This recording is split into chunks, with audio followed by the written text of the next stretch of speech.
Hi, this is Audra with Cooking Couture Atlanta. I am going to make a red velvet cake today.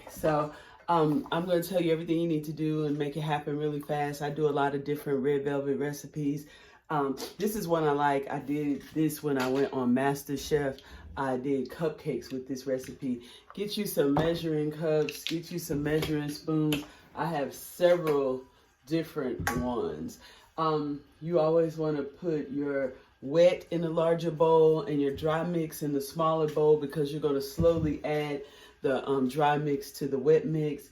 You need to get 2 3/4 cups of flour, and I prefer cake flour. Sometimes, I do this Swan's cake flour, but it's just, you could actually sift some regular flour and sift it a couple times. Once is cool, and make you some cake flour. It's just sifted. It's just a little finer, so you can put it through a sifter. That's what we used to do at the bakery all the time, is put it in the sifter. Okay, so I'm gonna put 2 2/3, which is basically 3 cups of flour, but 2 3 cups, 2 2 2/3 cups of flour. It's almost the holidays. It's time for you to make some cakes for the holidays. Or if you're in Atlanta, order a cake from me. I'll make it for you.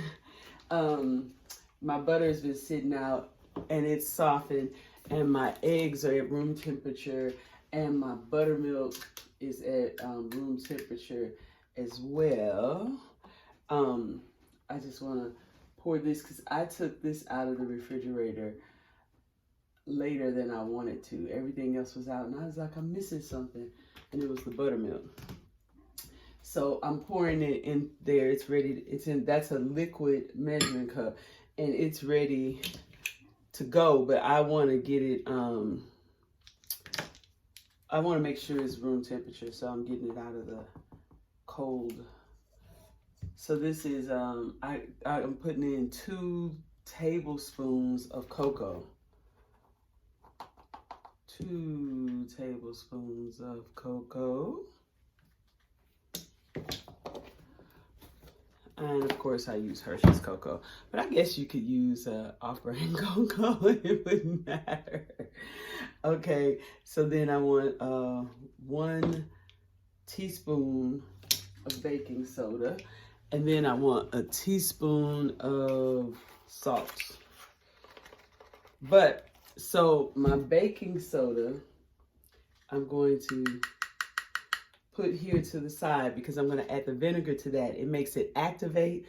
And I was told that really helps with the red velvet. And one time I was going through a phase where my red velvets kept falling. And then when I started doing my baking soda and vinegar separate, they stopped falling. So, hey, that's all I can tell you. It seemed to have really worked for me. I forgot to put my whisk on the table, but it's right by my little on the counter utility thing. So I'm mixing up all of the dry mix. Yep. Because I want everything to get evenly distributed.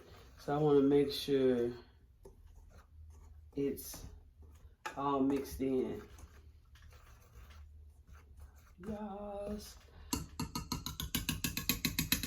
I could kind of do this in my sleep, the whole little red velvet recipe. That's why I did it on MasterChef. Like after I already got accepted to MasterChef, then I did it. Okay, so 2 sticks of butter is a cup. And so I just want 1 stick of butter for right now. Because when I make the icing, I'm going to need the other one. So this is a 1/2 cup of butter.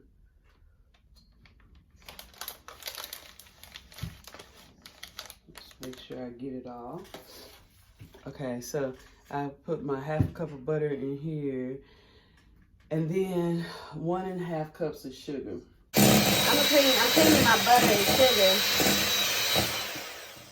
So I'm creaming my butter and sugar together, and then I'm gonna add the eggs. I got 2 eggs that I'm adding here. Eggs at room temperature is really important. You could call it a little secret or whatever. I like to add my oil next, but since I got all feisty and poured my buttermilk in my measuring cup, I'm gonna go ahead and add the buttermilk.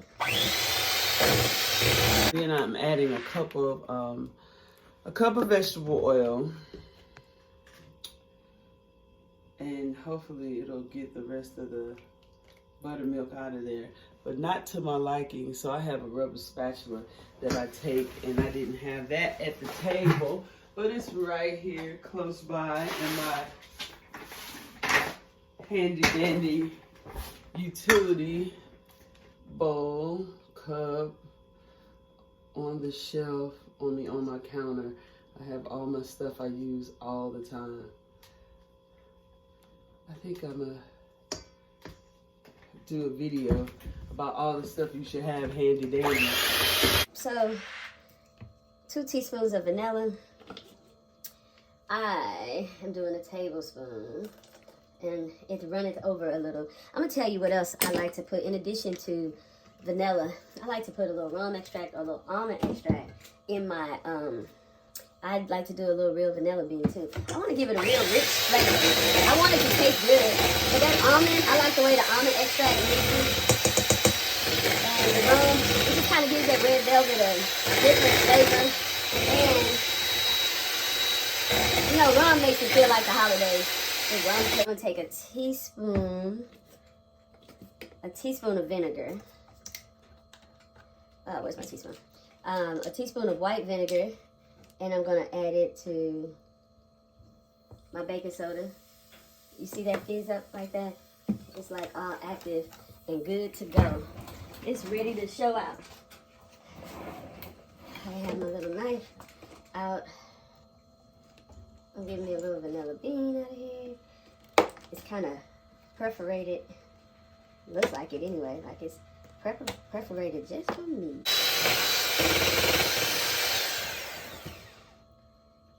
Oops. I am getting my baking soda in here. And then I'm ready to start adding my dry mix. I already preheated the oven. The oven is preheated to 350. I sprayed my bundt pan, but I'm going to spray it again with more pan release. This will definitely go faster in my KitchenAid, but it makes more noise. Oh, and I had an open box of baking soda that I wanted to use up.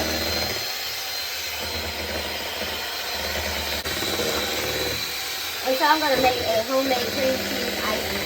And I'm just going to take cream cheese, butter, vanilla, and powdered sugar.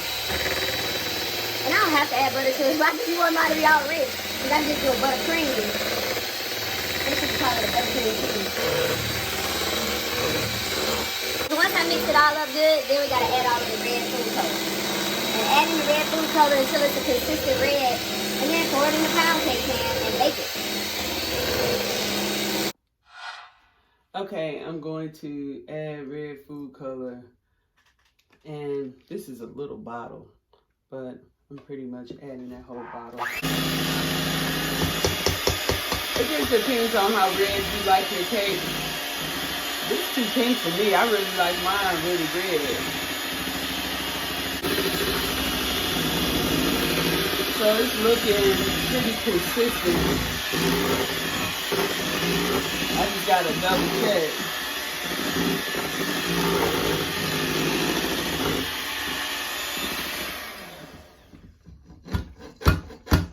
Yeah, and I like the consistency of the batter and everything. I just would like it to be a little more red, but we're gonna do a pink velvet cake. I just wanted to get dark in the oven.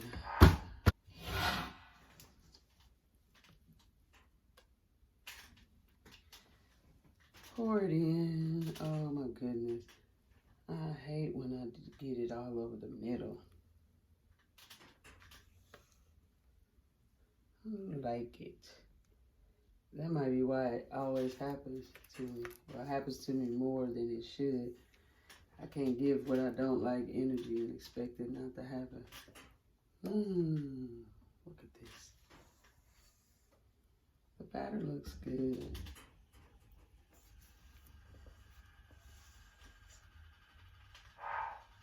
And then I'm just going to put it in the oven and let it bake for about 45 minutes. I just took the cake out of the oven.